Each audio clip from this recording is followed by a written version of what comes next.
Hi hello ಎಲ್ಲರಿಗೂ ನಮಸ್ಕಾರ. ನಾನು Manjari. Welcome to my YouTube channel twins mom creation world. ಈ ದಿನದ ರೆಸಿಪಿ ಮಿಕ್ಸ್ಡ್ ಸೊಪ್ಪು ಸಾಂಬಾರು. ಇದು ಇಡ್ಲಿ, ಅನ್ನ, ದೋಸೆಗೆ ಎಲ್ಲ ತುಂಬ ಚೆನ್ನಾಗಿರುತ್ತೆ. ಒಂದು ಸಲ ಮಾಡ್ಕೊಳ್ಳಿ. ಇದಕ್ಕೆ ನಾನು 3 ಥರದ ಸೊಪ್ಪು ತಗೊಂಡಿದ್ದೀನಿ. ಬಸಳೆ ಸೊಪ್ಪು, ಇದನ್ನು ಮೈಸೂರು ಬಸಳೆ ಅಂತಲೂ ಅಂತಾರೆ, ಕಾಕಿ ಸೊಪ್ಪು ಅಥವಾ ಕಾಶಿ ಸೊಪ್ಪು, ಮತ್ತು ಮೆಣಸಿನ ಸೊಪ್ಪು. ಮೆಣಸಿನ ಸೊಪ್ಪು ಅಂದರೆ ಮೆಣಸಿನ ಗಿಡ ಬೆಳೆದಿರುತ್ತಲ್ವ, ಅದ್ರದ್ದು ಕುಡಿನ ತಗೊಂಡಿದ್ದೀನಿ ನಾನು. ಮತ್ತು ಹೆಸರುಬೇಳೆ, ತೊಗರಿಬೇಳೆ. ತೊಗರಿಬೇಳೆ ಎಷ್ಟು ತೊಗೊಂಡಿರ್ತಾರೆ ಅದ್ರ ಕಾಲು ಭಾಗ ಇಲ್ಲ ಅದಕ್ಕಿಂತ ಜಾಸ್ತಿ ತೊಗೊಳ್ಳಿ. ಸಾಂಬಾರು ತುಂಬ ಟೇಸ್ಟ್ ಆಗುತ್ತೆ, ಹಾಗಾಗಿ ಅದನ್ನು ತಗೊಂಡಿದ್ದೀನಿ. ಮತ್ತು ಇದಕ್ಕೆ ಸ್ವಲ್ಪ ಅರಿಶಿನ ಬೇಕು, ಹಿಂಗು ಒಗ್ಗರಣೆಗೆ. ಒಂದು ಕುಕ್ಕರ್ ತಗೊಳ್ಳಿ ಅಥವಾ ಪಾತ್ರೆಯಲ್ಲಿ ಬೇಯಿಸಿದ್ರೆ ಪಾತ್ರೆಯಲ್ಲೇ ಬೇಯಿಸಿ. ಕುಕ್ಕರ್ಗೆ ಬೇಳೆಗಳ್ನ 2 ಥರ ಬೇಳೆಗಳ್ನ ಚೆನ್ನಾಗಿ ತೊಳೆದಿರೋ ಬೇಳೆಗಳ್ನ ಹಾಕ್ಕೊಳ್ಳಿ. ಮತ್ತು ಏನೆಲ್ಲ ಸೊಪ್ಪು ಇದ್ದಾವ ಅದನ್ನು ಹಾಕ್ಕೊಳ್ಳಿ. ನಾವು ಕಾಕಿ ಸೊಪ್ಪನ್ನ ಕಾಶಿ ಸೊಪ್ಪು ಅಂತಲೂ ಕರೀತಾರೆ.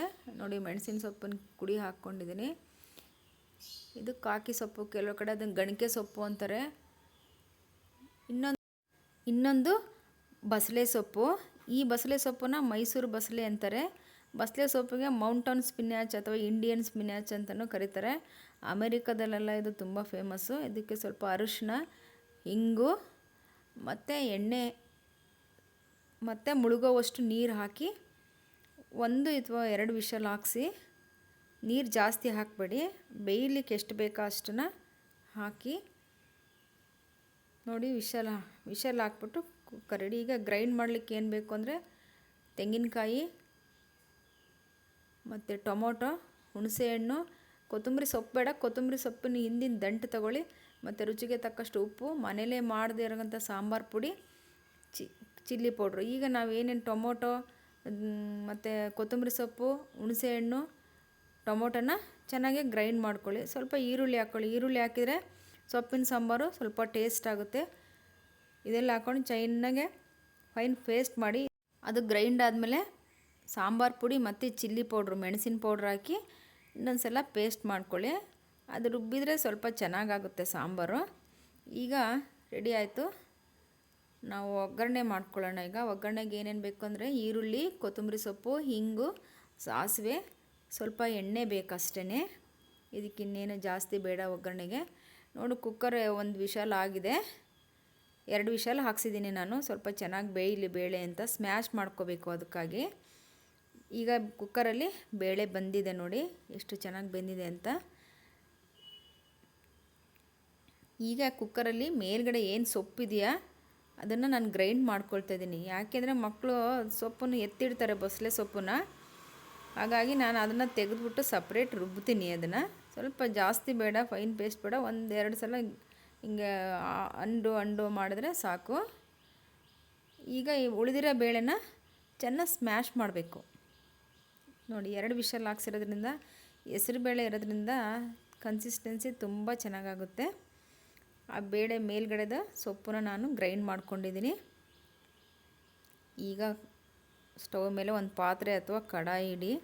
ಕಡಾಯಿ ಇಟ್ಟು ಅದಕ್ಕೆ ಎಣ್ಣೆ, ಸಾಸಿವೆ, ಹಿಂಗು ಹಾಕಿ, ಅದು ಸಾಸಿವೆ ಚಟಪಟ ಅಂದಮೇಲೆ ಈರುಳ್ಳಿ ಹಾಕಿ, ಸ್ವಲ್ಪ ಉಪ್ಪು ಹಾಕಿ. ಬೇಗ ಗೋಲ್ಡನ್ ಬ್ರೌನ್ ಬರುತ್ತೆ ಈರುಳ್ಳಿ. ತುಂಬಾ ಬೇಯಿಸಬೇಡಿ ಈರುಳ್ಳಿನ, ಅದೆಲ್ಲ ಸೀದೋಗೋ ಥರ ಬೇಯಿಸಬೇಡಿ. ಈಗ ನಾವೇನು ರುಬ್ಬಿಟ್ಕೊಂಡಿದ್ವಲ್ಲ ಮಸಾಲೆ, ಟೊಮೊಟೊ ಅದೆಲ್ಲ, ಅದನ್ನು ಹಾಕಿ 1-2-3 ನಿಮಿಷ ಕುಕ್ ಮಾಡಬೇಕು. ಅದು ಕುದಿ ಬಂದಮೇಲೆ ಅದು ಹಸಿ ವಾಸನೆ ಎಲ್ಲ ಹೋಗೋವರೆಗೂ ಕುದಿಸ್ಬೇಕು. ಹಸಿ ವಾಸನೆ ಹೋಗೋ ತನಕ ಕುದಿಸಿದ ಮೇಲೆ ನಾವೇನು ಸೊಪ್ಪು ಮೇಲ್ಗಡೆ ಸೊಪ್ಪನ್ನ ಗ್ರೈಂಡ್ ಮಾಡಿ ಇಟ್ಕೊಂಡಿದ್ವಲ್ಲ ಅದನ್ನು ಹಾಕಿ 1-2 ನಿಮಿಷ ಚೆನ್ನಾಗಿ ಕುದಿಸ್ಬೇಕು. ಸೊಪ್ಪು ತಿಂದ ಇರೋ ಮಕ್ಕಳಿಗೆ ಈ ಥರ ಮಾಡಿಕೊಡಿ. ಇದು ಇಡ್ಲಿ, ದೋಸೆ, ಚಪಾತಿ, ಅನ್ನಕ್ಕೆಲ್ಲ ತುಂಬಾ ಚೆನ್ನಾಗಿರುತ್ತೆ. ಇಡ್ಲಿಗಂತೂ ಹೇಳಿ ಮಾಡಿಸಿದಂಥ ರೆಸಿಪಿ ಇದು. ಈಗ ಇದು 2-3 ನಿಮಿಷ ಕುದ್ಮೇಲೆ ನಾವು ಏನು ದಾಲನ್ನು ಸ್ಮ್ಯಾಶ್ ಮಾಡಿ ಇರುತ್ತಲ್ಲ ಕುಕ್ಕರಲ್ಲಿ, ಅದನ್ನು ಹಾಕಿ ಮತ್ತೆ 2-3 ನಿಮಿಷ ಕುದಿಸ್ಬೇಕು ಚೆನ್ನಾಗೆ. ಅದೇನು ಹಸಿ ವಾಸನೆ ಎಲ್ಲ ಹೋಗಿರ್ಬೇಕು. ಬೆಂದಿರುತ್ತೆ ಬೇಳೆ ಸೊಪ್ಪು ಎಲ್ಲ, ತುಂಬ ಹೊತ್ತು ಕುದಿಸೋ ಅವಶ್ಯಕತೆ ಇರಲ್ಲ. ಜಾಸ್ತಿ ನೀರು ಹಾಕ್ಬೇಡಿ, ಇದರಲ್ಲಿ ಇಷ್ಟಿರುತ್ತೆ, ಇಷ್ಟೇ ಕನ್ಸಿಸ್ಟೆನ್ಸಿ ಸಾಕು. ತುಂಬ ನೀರು ಥರ ಮಾಡಿದರೆ ದೋಸೆ ಚಪಾತಿಗೆಲ್ಲ ಚೆನ್ನಾಗಿರಲ್ಲ ಇದು. ನಾವು ಒಗ್ಗರಣೆ ಕರಿಬೇವು ಹಾಕಿಲ್ಲ, ಈಗ ಹಾಕ್ತಾಯಿದ್ದೀನಿ ಕರಿಬೇವಿನ ಸೊಪ್ಪು. ರುಚಿಗೆ ತಕ್ಕಷ್ಟು ಉಪ್ಪು ಹಾಕಿ ನೋಡಿ, ಇಷ್ಟು ಸಾಕು ಕನ್ಸಿಸ್ಟೆನ್ಸಿ. ರುಚಿಗೆ ತಕ್ಕಷ್ಟು ಉಪ್ಪು ಮತ್ತು ಕರಿಬೇವು ಈಗ ಹಾಕ್ತಾಯಿದ್ದೀನಿ ನಾನು. ಸ್ವಲ್ಪ ಬೆಲ್ಲ, ಯಾಕಂದರೆ ಖಾರ ಖಾರ ಆದಂಗೆ ಆಗುತ್ತೆ. ಸ್ವಲ್ಪ ಬೆಲ್ಲ ಹಾಕಿದರೆ ಟೇಸ್ಟು ಉಪ್ಪು ಖಾರ ಉಳಿದೆಲ್ಲ ಎನ್ಹ್ಯಾನ್ಸ್ ಆಗುತ್ತೆ. ಹಾಗಾಗಿ ಸ್ವಲ್ಪ ಸಾಂಬಾರಿಗೆ ಬೆಲ್ಲ ಹಾಕಬೇಕು. ನೋಡಿ ರೆಡಿ ಆಯ್ತು. ಈಗ ತುಂಬ ಹೊತ್ತೇನು ಕುದಿಸೋದು ಬೇಡ, 2-3 ನಿಮಿಷಕ್ಕೆಲ್ಲ ಕುದಿ ಬಂದುಬಿಡುತ್ತೆ. ಈಗ ಸಾಂಬಾರು ರೆಡಿ ಆಯಿತು.